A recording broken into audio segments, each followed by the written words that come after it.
Rais wa Jamhuri ya Muungano wa Tanzania Mheshimiwa Daktari Samia Suluhu Hassan afanya uteuzi wa viongozi wawili ambao ni katibu wa Tume ya Utumishi wa Umma na mwenyekiti wa Baraza la Chuo Kikuu Mzumbe. Na katika michezo, wazazi washauriwa kuwaruhusu watoto wao kwenda kushiriki mchezo wa tenisi kutokana na fursa kubwa zilizopo kwa sasa.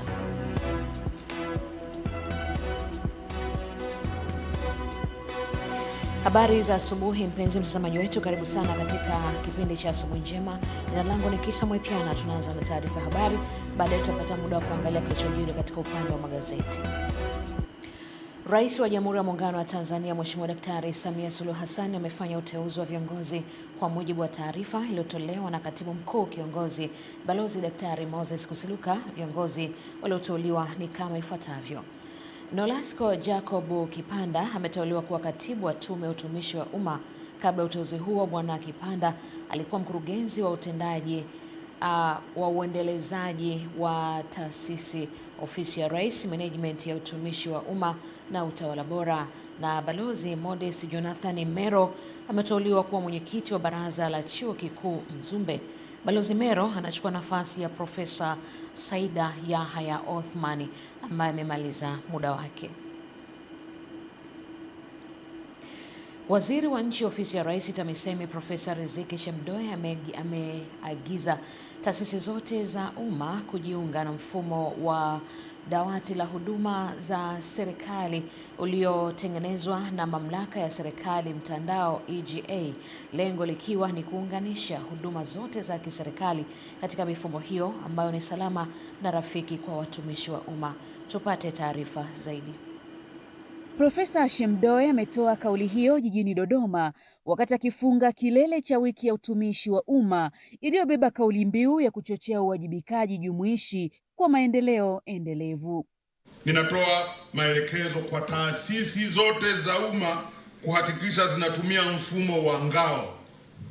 Aidha, IGA inalo jukumu la kuhakikisha inaziwezesha taasisi za umma kutumia mfumo huu sambamba na kuwajengea uwezo maafisa tehama wote serikalini kuhakikisha matumizi ya mfumo wa ngao ili waweze kutoa msaada kwa watumishi ndani ya taasisi zao kwa haraka na uharaka zaidi. Kwa upande wake, Katibu Mkuu wa Utumishi Bwana Juma Mkomi amesema ushiriki wa wizara na taasisi mbalimbali umeziwezesha kubadilishana uzoefu uliochangia utoaji wa huduma bora kwa wananchi waliofika katika maonesho hayo. Mheshimiwa mgeni rasmi, kupitia maonesho haya, wizara na taasisi za umma zimepata fursa ya kuonyesha huduma au matunda ya uwekezaji uliofanywa na serikali kwenye sekta wanazosimamia.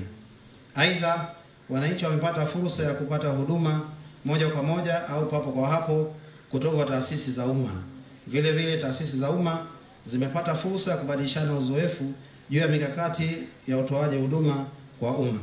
Wakati huo serikali imepata mrejesho moja kwa moja kutoka kwa wananchi na kutumia mrejesho huo kuboresha utendaji kazi wa kila siku katika taasisi zao. Nao baadhi ya washiriki wa maonesho hayo kutoka taasisi mbalimbali za umma wameeleza namna yalivyoweza kuleta tija kwa jamii. Katika muda wote huo tumeutumia kukaribisha wananchi mbalimbali kutoka maeneo mbalimbali ya jiji la Dodoma na nje ya Dodoma kwa lengo la kuwaelimisha, kuwapa maarifa kuhusu huduma zile ambazo EWURA inazidhibiti. Na katika maeneo ambayo tumepata maswali mengi, kwa mfano mtu anawezaje kufanya uwekezaji wa vituo vya gharama nafuu vya vijijini ili kuepuka kuuza mafuta kwenye chupa, kwenye ndoo na kwenye magaloni. Zaidi ya watu 250 wameweza kutembelea banda hili, wakiwemo wanafunzi, lakini wakiwemo pia viongozi wa taasisi mbalimbali za binafsi na za serikali, na wote wamepata huduma kama ambavyo tunasema hapa. Zabuni zote za huduma pamoja na bidhaa ambazo zinapatikana nchini basi wanapewa Watanzania. Lakini ajira zote ambazo tuna wataalamu wenye weledi unaohusika basi tutahakikisha wanaoajiriwa ni Watanzania. Kutoka Dodoma, Roda Simba, Channel 10. Serikali imesema kuanzia mwezi Julai mwaka huu mfumo wa stakabadhi za ghala utaanza kutumika katika ununuzi na uuzaji wa mazao ya mifugo, hatua inayolenga kuongeza uwazi wa biashara, kuimarisha masoko na kuhakikisha wafugaji wanapata bei zenye tija kulingana na thamani ya mazao yao. Taarifa zaidi na Amani Mbando. Hatua ya kuanza kutumika kwa mfumo huo imebainishwa na mkurugenzi mkuu wa bodi ya usimamizi wa stakabadhi za ghala WRRB Asangie Bangu, ambapo amesema utarahisisha biashara ya mazao hayo, kuongeza uaminifu kati ya wanunuzi na wauzaji, pamoja na kuimarisha mchango wa sekta ya mifugo katika ukuaji wa uchumi wa nchi. Ameeleza hayo wakati wa kuhitimisha maadhimisho ya wiki ya utumishi wa umma, huku wakala wa vipimo WMA ukihimiza matumizi sahihi ya vipimo. Tunatarajia kuanza mwezi wa 7, kesho kutwa, na kubwa ni kuanza kuuza mifugo yetu ambayo imepimwa katika mizani na sio kwa macho.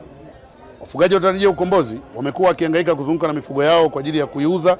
Tunawatengenezea mazingira ambayo mifugo itakaa kwake, biashara itafanyika. Wakulima waelewe kwamba elimu ya sasa tunayoitoa, na tunasisitiza wanunue kwa vipimo, wauze kwa vipimo, na hao wanaoenda kuuza mjini pia wauze mjini kule kwa vipimo. Kwa upande wa taasisi ya kudhibiti ubora wa mbegu nchini TOSCI, imesisitiza wakulima kuendelea kutumia mbegu zilizohakikiwa ubora ili kuwa na uhakika wa uzalishaji, huku Wizara ya Ujenzi ikibainisha mchango wa taasisi zilizo chini yake katika ustawi wa maisha ya wananchi. Lazima tuangalie namna gani tuwahudumia wananchi wetu waweze kunufaika na huduma zinazotolewa na wizara, kwa sababu ni wizara ambayo inagusa maisha ya wananchi. Usiuziwe mbegu kwa kupimiwa kwenye kilo, hapana. Nunua mbegu ambazo ziko kwenye vifungashio maalum. Lakini jambo la msingi ambalo tumeendelea kuwasisitiza wakulima wetu kwamba unaponunua mbegu hakikisha kwamba hiyo mbegu ina lebo ya ubora ya TOSCI. Nalo shirika la viwango Tanzania TBS limesema matumizi ya mifumo ya kidijitali yamerahisisha upatikanaji wa huduma zake, kuongeza ufanisi wa utoaji wa huduma na kupunguza muda wa kushughulikia maombi ya wateja. Mteja aidha mwenye kutaka usajili wa bidhaa zake au mahali anapouzia biashara, au mteja anataka itibati ya kupata leseni ya kutumia nembo ya ubora, anatumia mifumo hiyo katika kufanya maombi yake na mawasiliano kwenda kidijitali hadi kupata ile itibati, kwa maana leseni ya kutumia nembo ya ubora TBS. Tumekuwa na usomaji wa vitabu, lakini tunaendelea kuwasisitiza sio tu wanafunzi wa shule za msingi na sekondari ndio wanatakiwa watumie maktaba. Wanaotakiwa kutumia maktaba ni wananchi wote ambao wanakaribishwa sana kwenye maktaba zetu. Amani Mbando, Channel 10, Dodoma. Wakulima katika mikoa minne ya kanda ya Nyanda za Juu Kusini wanatarajiwa kuanza kunufaika na matumizi ya mfumo wa kidijitali wa kutambua viwango sahihi vya mbolea na afya ya udongo kupitia simu janja mara baada ya majaribio katika mashamba ya awali. Hayo yamebainishwa na mtafiti mwandamizi wa afya ya udongo kutoka Taasisi ya Utafiti wa Kilimo TARI Uyole, Frederick Mloe, ambapo amesema wamefanya majaribio katika maeneo zaidi ya 23 kupitia mradi wa ustahimilivu uendelezaji wa kilimo na afya ya udongo, huku wataalamu wakieleza umuhimu wa matumizi ya teknolojia ya kidigitali katika kuboresha uzalishaji wa mazao. Ni digitali ya utambuzi wa viwango sahihi vya mbolea kupitia simu zetu za mikononi katika maeneo mbalimbali ambayo mkulima ataweza kutumia na kujua ni kiwango kipi cha mbolea sehemu alipo aweze kuweka. Lakini pia tunasisitiza matumizi ya mbegu changa, kwa maana kwamba mbegu hizo zikipandwa kwa wakati zinapacha kirahisi, na matumizi sahihi na mbegu sahihi. Baadhi ya wakulima wa mpunga wilaya ya Mbarali mkoani Mbeya wameeleza matumaini yao kutokana na ujio wa mfumo huo na kusema kuwa utawasaidia kufanya maamuzi sahihi ya kilimo na kuzalisha kwa tija badala ya kuendelea na kilimo cha mazoea. Kifuata na tukizingatia mavuno tutapata yaliyo mengi, kwani kilimo walichokifanya katika shamba darasa hili hapa, kupata elimu na kufanya vizuri, kufuata taratibu zote, na tarajia kupata hizo gunia 23. Nikiripoti kutoka wilayani Mbarali mkoani Mbeya, Epimax Apolinari, Channel 10. Jeshi la polisi mkoa wa Kaskazini Pemba linachunguza tukio la mwanafunzi wa kidato cha 3 katika skuli ya sekondari ya Chasasa, Asma Sharifu Hamadi mwenye umri wa miaka 14, mkazi wa Gando, wilaya Wete, mkoa wa Kaskazini Pemba, alijaribu kujiua kwa kujichoma moto. Taarifa zaidi na Masanja Mabula. Kamanda wa polisi mkoa wa Kaskazini Pemba, kamishna msaidizi wa polisi William Timosi Mwapangale, amesema mwanafunzi huyo alitekeleza tukio hilo baada ya kuingia chooni na kufunga mlango kwa ndani akitumia kibiriti kuwasha nguo alizokuwa amevaa pamoja na nguo nyingine alizochukua kutoka katika begi lake. Alitekeleza tukio hilo baada ya kujifungia ndani ya choo ambapo alifunga mlango kwa ndani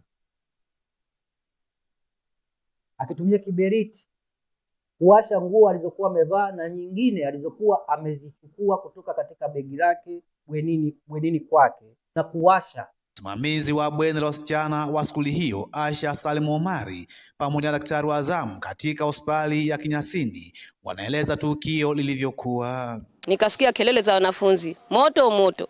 Nikakimbilia eneo la tukio. Kufika mwanafunzi yule anatoka chooni na mwenzake mwingine kashamwahi kummwagia maji. Baada ya kumwagiwa maji tu alianguka na kuzimia. Baadaye si hapo tukamnyanyua, tukamweka kwenye godoro, kuanza kumpatia huduma za kwanza. Alipokuja aletwa kwenye hali ya kupoteza fahamu. Lakini kwenye uangalizi wa mwanzo na viashiria muhimu vya afya ambavyo vital signs zote zilikuwa ziko sawa, kwa kumwangalia ufahamu wake nao ukawa uko sawa, tukamfanyia vipimo vya awali na uchunguzi wa ziada ambapo hakupata na shida yoyote. Zunguzungu na kichwa. Nikaenda kachukua ndoo, nikaenda chooni. Halafu nilipofika chooni nikaona kibiriti kwenye dirisha. Halafu nikajichoma. Masanja Mabula, Channel 10, Pemba, Zanzibar. Kiwanda cha kuzalisha bidhaa za kibiolojia kilichopo Kibaha ni matokeo ya ushirikiano mzuri kati ya serikali ya Tanzania na Cuba, hatua inayochangia kuimarisha uzalishaji wa bidhaa za kibiolojia nchini na kusaidia katika sekta ya kilimo ambayo ndio uti wa mgongo wa taifa. Akizungumza wilayani Kibaha mkoani Pwani, meneja masoko wa kiwanda hicho Samuel Paul Mzirai ameeleza kuwa kiwanda hicho kinaendelea kujizatiti katika uzalishaji wa bidhaa muhimu za kupambana na viharibifu mazao, huku kikihakikisha nafasi nyingi za kiufundi na kiutawala zinasimamiwa na wataalamu wazalendo ili kukuza uchumi na teknolojia ya ndani.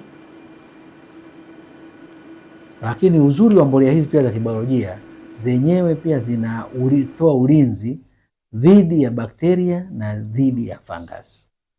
Kwenye udongo kuna fungus wa aina mbalimbali, kwenye udongo kuna bakteria aina mbalimbali, wengine ndio hawa ambao wanaweza kudhuru mimea.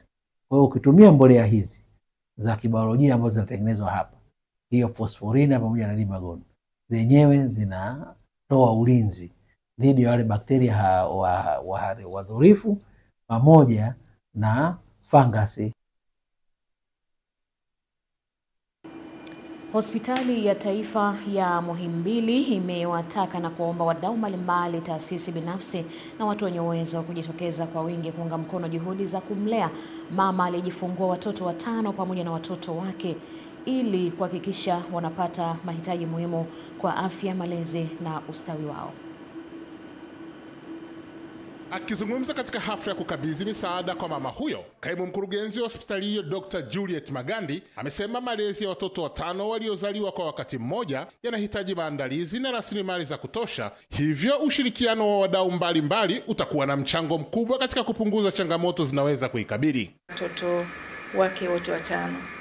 Kwa kweli ni msaada mkubwa na ni msaada ambao umekuja wakati mwafaka kabisa, kipindi hiki ambacho mama mzazi kwa kweli ana uhitaji sana mkubwa wa kusaidiwa, kwa sababu mtakubaliana na mimi, unapopata baraka ya kupata watoto 5 kwa mpigo, mara nyingi kwa kweli mtu utahitaji kusaidiwa au kuangaliwa na jamii. Kwa upande wake, meneja wa masoko wa Al-Hasib Fulgens Riza amesema kampuni hiyo iliguswa na taarifa za mama huyo kujifungua watoto 5 kwa wakati mmoja, hali iliyowafanya kuona umuhimu wa kufika hospitalini hapo na kutoa msaada wa mahitaji muhimu yatakayosaidia familia hiyo, huku mama watoto mapacha hao akishukuru kwa misaada hiyo. Kilichotusukuma zaidi ni kuona kwamba mama amepata watoto 5, kwa na majukumu mazito sana ya kuwalea. Kwa yale majukumu mazito ya kuwalea, tunajua atahitaji kutumia gharama mbalimbali za matumizi ya vitu vidogo vidogo. Sasa sisi tukaamua tumpunguzie matumizi ya gharama ya vitu hivyo kwa kumletea Pampers, wipes na pedi kutoka Bampi. Nasema asanteni sana kwa ujio wenu. Nasema ni asante, mmetuletea na zawadi hizi, na pia mmejitoa kwa jinsi ya namna ya kipekee sana, maanake mmetoa zawadi hizi kwa mwaka mzima. Kutoka Dar es Salaam, Emmanuel Chegere, Channel 10. Mtazamaji, na sasa tuangazie habari za michezo. Wakati Tanzania ikiendelea kufanya vizuri katika viunga vya michezo, wazazi nchini wameaswa kuwaruhusu watoto wao kujitokeza kushiriki mchezo wa tenis kutokana na fursa kubwa zilizopo kwa sasa, huku idadi ndogo ya vijana ikitajwa kuwa kikwazo. Tupate taarifa zaidi. Akizungumza wakati wa programu ya mazoezi kwa wachezaji chipukizi wa tenis katika viwanja vya Gymkhana, kocha Hamis Omar ambaye amevalia njuga kuhakikisha wachezaji hao chipukizi wanakuwa na uhodari mkubwa katika kucheza tenis, ameeleza fursa zilizopo, huku wachezaji nao wakiweka wazi matarajio yao licha ya idadi ndogo ya wachezaji. Mafunzo yanakwenda vizuri, tunafurahi, vijana wanahudhuria japokuwa kama ulivyosema ni kwa uchache, lakini kama hivyo likizo wengine wamekwenda nje ya maeneo yetu haya, kwa maana ya Dar es Salaam, wako nje ya Dar es Salaam, kwa hiyo hatuwezi kuwapata kwa wepesi. Idadi sio kubwa sana, na hii inatokana na mbali na kuwaua wakati wa likizo, wengine wamekwenda nje ya Dar es Salaam. Kocha wangu ananifundisha vizuri sana na najiamini katika mazoezi. Ndoto zangu ni kuwa mchezaji maarufu wa tennis namba 1. Maendeleo yanaenda vizuri, michezo ni mzuri pia kwa sababu anacheza vizuri na anachangamka uwanjani. Mazoezi mazuri, ninapenda ni kazi. Ndoto zangu kuwa star mkubwa duniani. Nikodem Arajiga, Channel 10. Na mtazamaji, mwisho wa taarifa yetu ya habari. Vipunde tutageukia upande wa kuangalia kilichojiri katika upande wa magazeti kwa siku ya leo.